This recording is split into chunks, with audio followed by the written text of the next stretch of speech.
Honorable Jomé Kambinga, bonjour. Bonjour. Vous êtes le président et l'initiateur du parti politique Le Centre. Vous êtes une personnalité politique, un ancien député national, mais aussi plusieurs fois ministre, que ce soit sous Joseph Kabila, tout comme sous Félix Antoine Tshisekedi Tshilombo. Honorable Jomé Kambinga, vous suivez certainement l'actualité en RDC. Les débats portent sur le changement de la Constitution. Quel est votre point de vue et quelle est la position du parti politique Le Centre? C'est très simple. Le Centre a été créé pour l'avènement de la 4e République. C'est la raison d'existence du Centre. D'ailleurs, si vous allez sur nos réseaux sociaux, vous allez bien voir que c'est écrit que nous avons été créés pour accompagner l'émergence de la 4e République. Pourquoi ? Parce qu'il n'y a pas de développement possible de la République démocratique du Congo sans la mise en place d'un certain nombre de règles communes de fonctionnement qui mettra en avant l'idée de la méritocratie et de la compétence, l'idée de la sanction politique et l'idée, si vous voulez, globale de renforcement des contre-pouvoirs. Et ça, cette constitution ne permet pas cela. Ensuite, le Congo a un couloir, et ça, nous l'avons perçu il y a déjà 10 ans quand nous avons créé notre mouvement. On a un couloir d'opportunité qui est lié à la construction de la nouvelle humanité qui est devant nous, l'humanité de la transhumanité, de la robotique, l'humanité de la conquête spatiale, de l'énergie propre. Cette humanité repose sur les ressources que le Congo possède. Donc il faut que le Congo se mette au diapason de cette réalité pour pouvoir en 20-30 ans devenir un pays développé comme l'ont fait d'autres pays, les dragons asiatiques, les pays des BRICS et autres.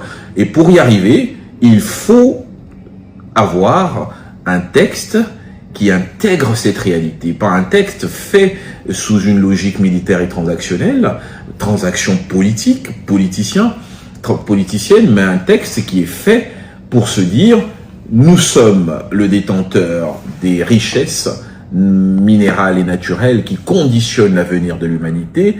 Comment on utilise cette aubaine pour que nous-mêmes, nous devenions une nation développée en déant les 20-30 ans. C'est possible. Le développement aujourd'hui est un processus qui oscille entre 20 et 30 ans. Parce que les savoirs existent, parce que les facteurs de production sont mobiles, parce que les exemples de développement rapide existent. Donc, partant de tout cela, nous pensons que le changement de cette constitution doit se faire non pas dans une logique, si vous voulez, de contentement politicien, mais de mise en perspective de notre pays par rapport à son projet d'avenir. Les grandes nations sont les nations qui ont un véritable projet, dixit Jacques Attali. L'opposition, la SENCO, pense que le changement de la Constitution suppose le 3e mandat du président de la République démocratique du Congo, Félix Antoine Tshisekedi Tshilombo. Quel est votre point de vue par rapport à cette position des évêques et de l'opposition qui combat le changement de la Constitution? Je pense qu'il ne peut pas y avoir dans un environnement démocratique une constitution qui consacre la présence ad vitam aeternam d'un homme à la tête de l'État. Donc je ne vois pas de quel problème eux ils parlent, parce que de toute façon, s'il y a une possibilité pour le président... Ils pensent qu'ils veulent changer la constitution justement pour éterniser Félix Antoine Tshilombo. On ne peut pas permettre à un président ou à un homme de perdurer au pouvoir au-delà de la volonté du peuple. Moi, je suis un profond démocrate. Je ne m'enferme pas dans des dogmatismes numéraires ou des horizons temporels particuliers. Moi, ce qui m'intéresse, c'est le développement du Congo. Et j'ai confiance à l'intelligence collective du peuple congolais. Comme je le disais, il n'y aura pas de constitution congolaise à l'image de la constitution chinoise, qui, malgré les réussites économiques, a décidé, dans sa révision dernière, de faire de Xi Jinping un président à vie. Ce n'est pas cela l'objet du changement de constitution et de l'avènement de la 4e République ici. Donc ne nous trompons pas de problématique. Il y aura une nouvelle constitution. Si le président de la République veut continuer son magistère au service de la nation, il sera obligé d'aller devant les Congolais, se mettre au même niveau que les autres candidats et solliciter la confiance du peuple congolais. Voilà ce que moi je crois. Voilà ce en quoi moi je crois. Je suis convaincu qu'un peuple qui ne voudra plus d'un président l'exprimera. On a vécu dans ce pays en 2015, 2016, 2017. On a vécu de façon même charnelle le rejet du régime. J'étais membre du Front commun pour le Congo. Je suis bien placé pour dire à quel point ce sentiment se ressentait et comment il a été impossible, quelle que soit la volonté de ceux qui détenaient les vraies rênes du pouvoir, de travestir la volonté du peuple en 2018. Donc si il y a un changement de constitution et que le peuple veut que cette constitution soit mise en œuvre sans Félix Tshisekedi, à travers une élection, le peuple l'exprimera.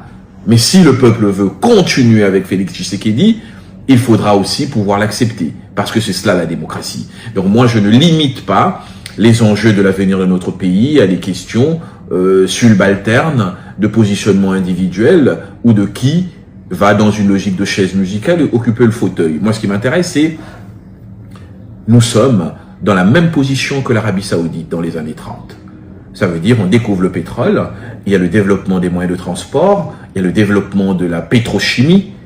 L'Arabie Saoudite a l'intelligence stratégique d'adapter ses textes pour devenir la puissance géoéconomique qu'elle est aujourd'hui.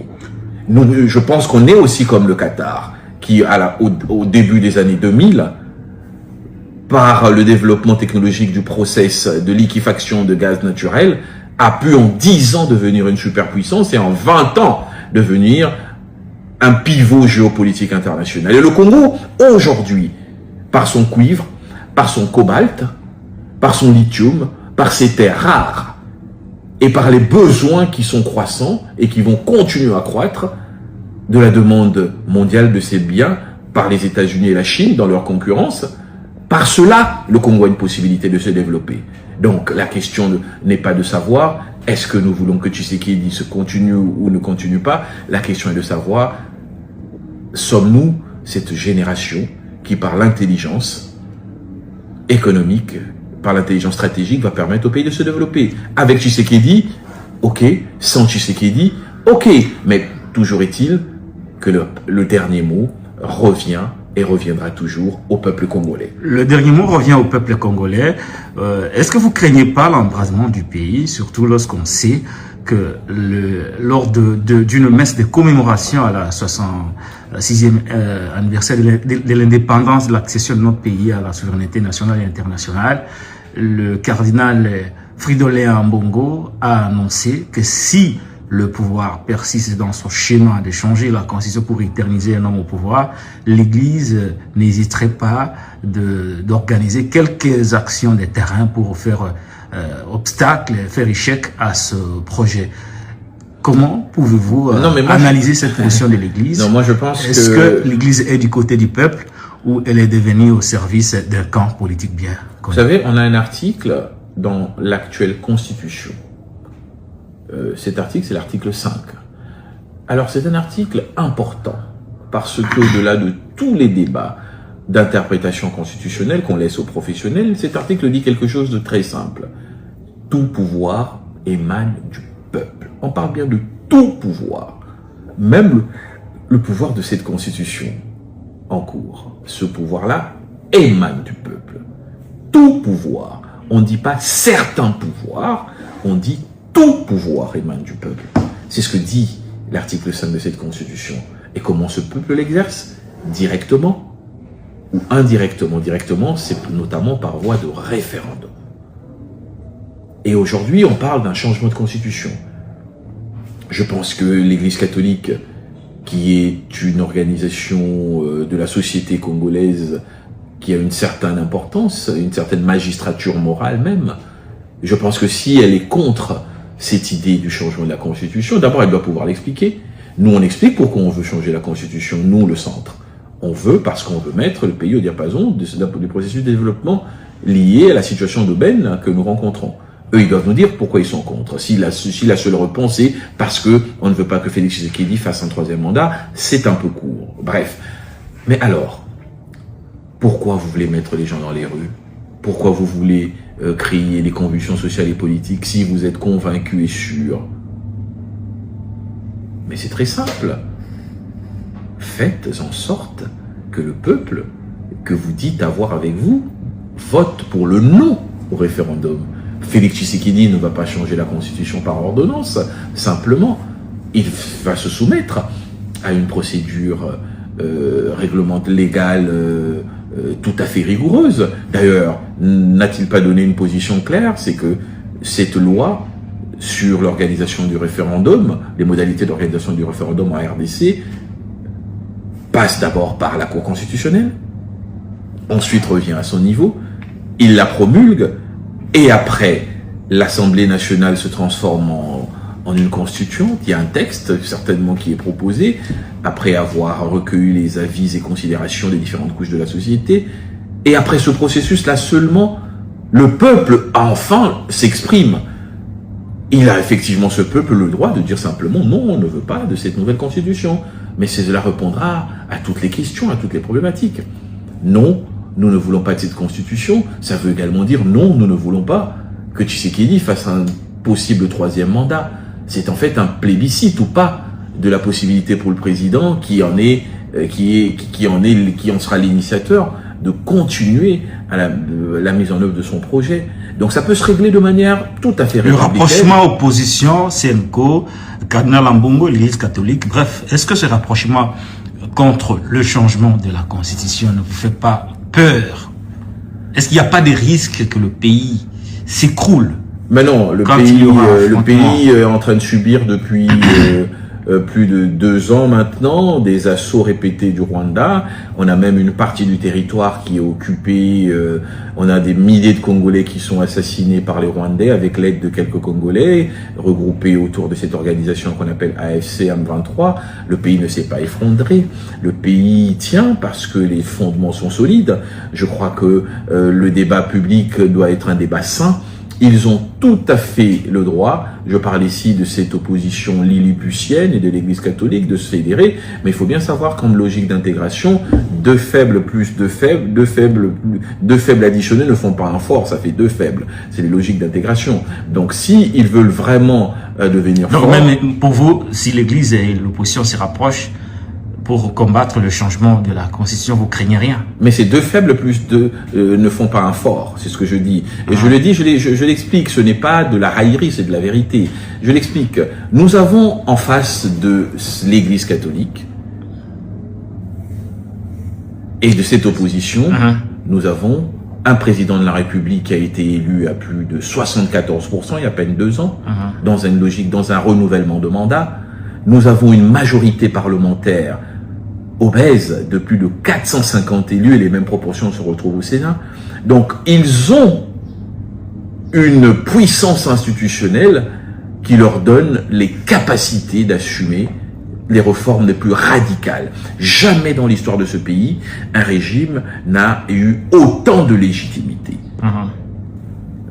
Face à ça, quelle est la légitimité de cette opposition? Quelle est la légitimité de l'Église catholique? N'oublions pas que de l'autre côté, si on parle des confessions religieuses, nous avons l'Église protestante qui souffle le chaud et le froid. Nous avons l'essentiel des églises dites de réveil qui, elles, sont dans une logique pro-patrie et patriote, même parce qu'elles accompagnent le président de la République dans son rôle de commandant suprême dans la lutte contre le Rwanda et accompagnent donc toutes les réformes qui leur semblent utiles. Donc, il y a un équilibre de la société, mais un pouvoir institutionnel extrêmement fort, ce qui donne un combat déséquilibré en réalité. De notre point de vue, ce qui devrait être fait par cette opposition et son renfort clérical, c'est d'expliquer pourquoi ils veulent le non au référendum et de préparer leur public à voter non au référendum.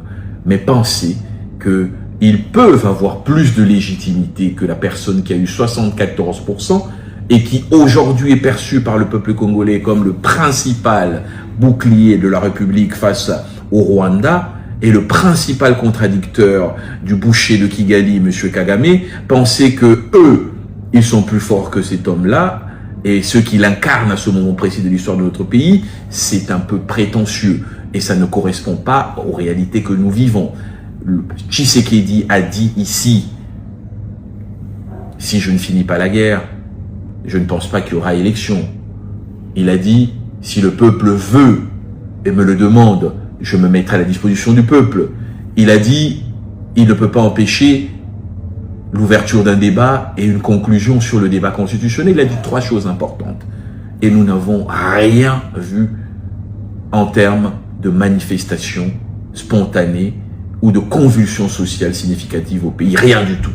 Ouais, mais il y a eu une petite tentative. Vous semblez minimiser la force de l'opposition qui a eu quand même à le prouver à travers la ville morte organisée récemment, mais aussi le sit-in qui a tourné au vinaigre. Du coup, l'opposition a annoncé la tenue d'une marche devant le palais de la nation pour exiger le départ de Félix Tshisekedi qu'ils accusent de haute trahison.